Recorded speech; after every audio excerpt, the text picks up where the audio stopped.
College hours শেষ হওয়ার পর ম্যাঙ্গোদা ওরফে কসবাকাণ্ডের মূল অভিযুক্ত মনোজিৎ মিশ্র সে তার বন্ধুদের নিয়ে আসতো, পার্টি করত। এক প্রকার ল কলেজে তারই রাজত্ব চলত। এখানেই শেষ নয়, নিরাপত্তা রক্ষীদের দিয়ে গা পর্যন্ত টেপাতো। ভাবতে পারছেন সাহসটা কত দূর?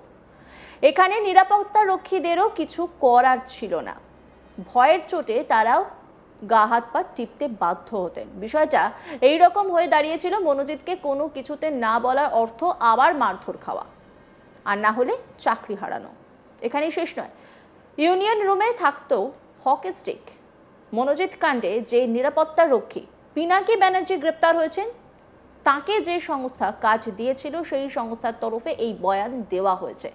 এই এজেন্সি গত 3 বছর ধরে ওই কলেজে সিকিউরিটি গার্ড প্রোভাইড করে। সিকিউরিটি এজেন্সির মালিক বিনায়ক দাস, তিনি কি বলছেন শুনবো। আমার গার্ডটা শুধু শুধু মার খেয়ে গেল অন ডিউটি থাকাকালীন, সুতরাং এই ভয়ের জন্য আর বলেনি। ইউনিয়ন রুমে কি এরকম গ্যাদারিং রাতে মানে কলেজ আওয়ার্স এর পরে বা অন্যরকম কোনো ঘটনা কি প্রায়শই ঘটতো? আমি এখন তারপরে যখন আমার গার্ডদের যারা যারা ওখানে ডিউটি করতো, আমি জিজ্ঞাসা করলাম লোকে, হ্যাঁ স্যার এরকম প্রায় আফটার কলেজ আওয়ার্স ওই ম্যাঙ্গোদা আবার নিজের আর বন্ধু টন্ধুকে নিয়ে আসতো, পার্টি টাটি করতো, মাঝে মধ্যে ঝামেলাও হতো। আমার গার্ডকে বলতো কে মাথা টিপে দে, মাসাজ করে দে। গার্ড ভয়তে করতো, ওই ডিউ রেসপেক্টে করতো সেটা আমি জানি না, কিন্তু এখন তো বুঝতেই পারছি হয়তো ভয়তেই করতো।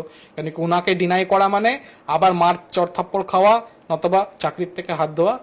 আর ইউনিয়ন রুমে তো সে কি বলবো, হকি স্টিক, নর্মাল স্টিক থেকে লোহার রড থাকে ওইখানে। লোহার রড ওইখানে কি জন্য রাখা হয়, মানে ওই রড দিয়ে যদি কাউকে মাথায় একটুকুনি বাই চান্স কাউকে যদি মেরে দেয় তাহলে তো সে তো স্পট হয়ে যাবে। তো এরকম জিনিস রাখা থাকতো এখানে। আপনাদের সাথে সাউথ ক্যালকাটা ল কলেজের সম্পর্ক কত বছর? আমরা গার্ড সার্ভিস প্রোভাইড করছি ফেব্রুয়ারি 2022, তো 3 বছরের বেশি হয়ে গেল আমরা এখানে সার্ভিস দিচ্ছি। ধৃত নিরাপত্তা রক্ষী পিনাকি ব্যানার্জি কেমন মানুষ ছিলেন সেই নিয়েও আজ তাক বাংলায় মুখ খুলেছে ওই এজেন্সি। যেটা জানা যাচ্ছে 2 বছর ধরে তিনি কাজ করছিলেন। পিনাকি ব্যানার্জিকে নিয়ে কোনো অভিযোগও নেই সংস্থার। সেই দিন রাতে পিনাকি ব্যানার্জির ফোন কেড়ে নেওয়া হয়। তাকে ইউনিয়ন রুমে প্রায় 1 ঘন্টা বন্ধ করে রাখা হয়েছিল।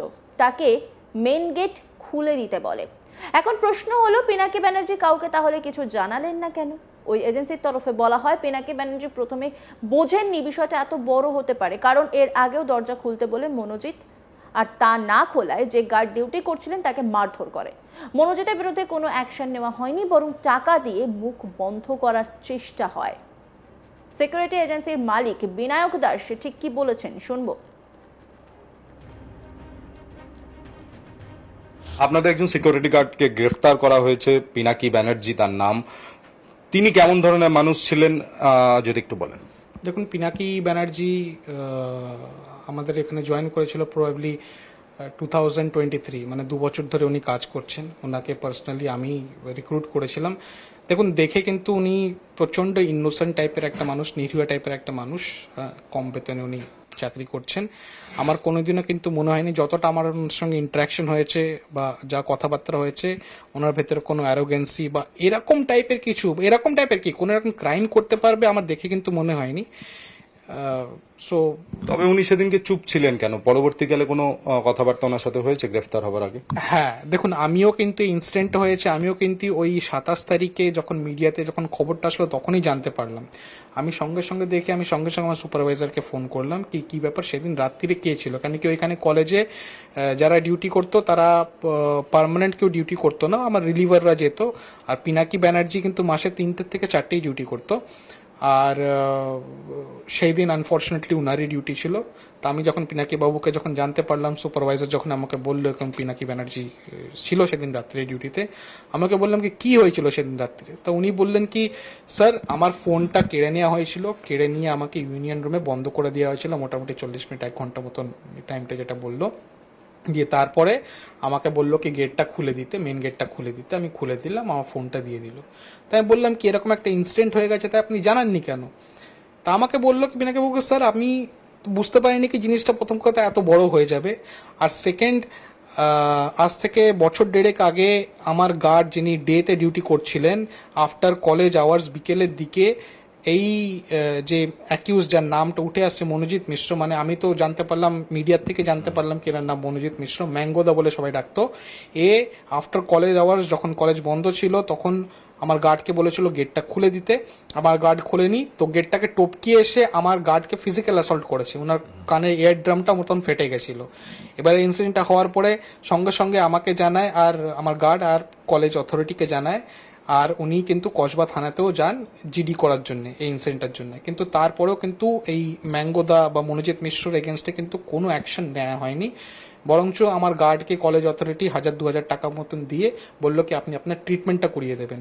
কিন্তু ট্রিটমেন্ট তো বড় কথা না, এই যে ফিজিক্যাল অ্যাসল্ট অন ডিউটি তো হতে হলো, এই জিনিসটা পরেও যে কোনো স্টেপ নেওয়া হলো না। তারপর থেকেই ওইখানে যে গার্ডরাই যেত আমার এজেন্সি থেকেই যেত, ওরা যখন জানতে পারলো কি না এই ম্যাঙ্গোদা সঙ্গে কিছু লাগতে গেলে কিন্তু আমরা পার পাবো না, এর থেকে বেটার যা করছে মানে করুক, আমার চাকরিটা যাতে না যায় বা আমাকে যেন আমার মার না খেতে হয়, এই ভয়তেই কিন্তু গার্ডেরা বলেনি। এর আগেও কিন্তু ইনসিডেন্ট হয়েছে, কিন্তু আমি স্যালিউট করব ভিকটিমকে কি উনি সামনে এসে এই কমপ্লেনটা করেছে আর এত বড় একটা জিনিস এক্সপোজ হয়েছে। কিন্তু আমার গার্ডেরা আমাকে জানায়নি, কিন্তু একটা ভয়তে। আর এই ম্যাঙ্গোদা সবসময় বলতো নাকি আমাকে কেউ কিছু করতে পারবে না, আমি এখানে যা বলবো তাই। এবার আমার গার্ড তো একদম একটা সফট টার্গেট, মানে ও যতটা নিজের ডিউটি করে চলে যাবে ও এইটুকুনি খেয়াল রাখতো। তো ও যখনই আসতো যা কিছু বলতো আমার গার্ডকে ওবে করতে হতো, কিন্তু গার্ড আমাকে জানায়নি। কিন্তু অথরিটি কি জানতো না, অথরিটি সবকিছুই জানতো।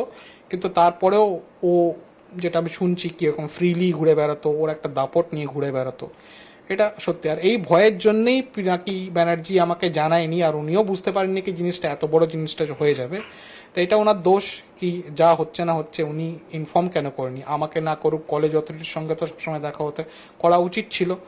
এবার ভয়ের জন্য তো বলেনি, ওনার হয়তো চাকরি চলে যাবে বা হয়তো আবার ওনাকে ফিজিক্যাল অ্যাসল্ট করবে, কেন কি এর আগেও তো কমপ্লেন হয়েছিল যখন কোনো স্টেপ নেওয়া হয়নি, আমার গার্ডটা শুধু শুধু মার খেয়ে গেল অন ডিউটি থাকাকালীন। সুতরাং এই ভয়ের জন্যই আর বলেনি।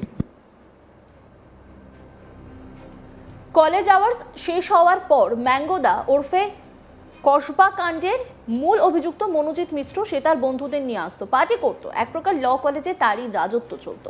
এখানেই শেষ নয়, নিরাপত্তা রক্ষীদের দিয়ে গা পর্যন্ত টেপাতো। এখানে নিরাপত্তা রক্ষীদেরও কিছু করার ছিল না, ভয়ের চোটে তারাও গা হাত পা টিপতে বাধ্য হতেন।